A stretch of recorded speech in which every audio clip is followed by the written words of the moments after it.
quick change of location there. Emily, again, like Dave,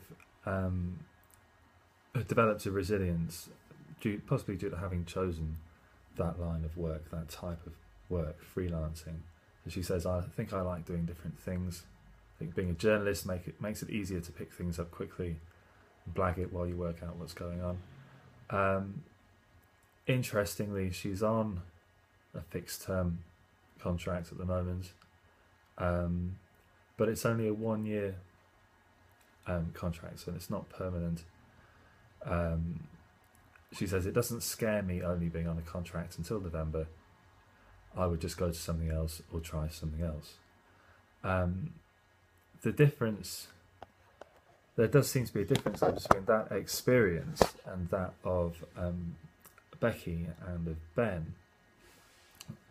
They've both got experience of taking on positions which in other circumstances or in previous circumstances might have been permanent, and finding them casualised. So Becky went to the website of a national newspaper and was interviewed and was given a 6-month contract, and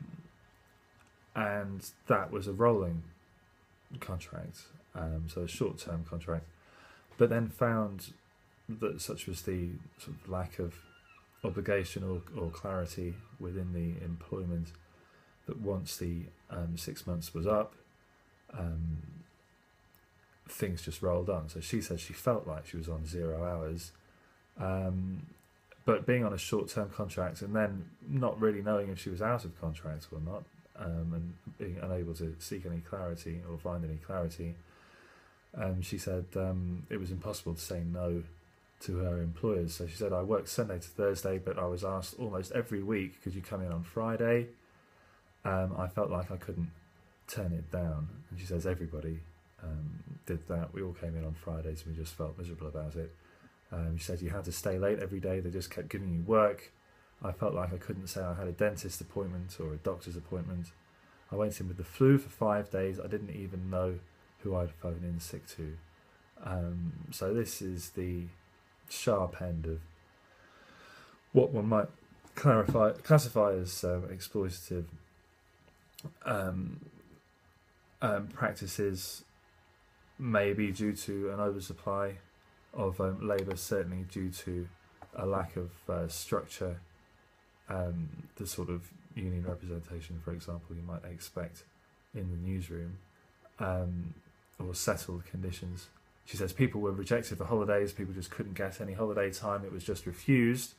And she tells a great anecdote where she says, I had to get special high-up clearance to get time off for my wedding. The day before my wedding, they texted out to say, Kate, that's Kate Middleton, is going to have her baby. Can you come in? And I said, no, she says. Ben, when he joined his newspaper as a qualified trainee, this would have been about 2010, was employed on a daily rate, and handed in a timesheet at the end of every day for the first 8 months. After that, he was given a series of 3-month contracts. He said, I didn't have a choice. I either did the rolling contract or I didn't do anything at all. I felt grateful that I had a job in journalism. I didn't want to rock the boat.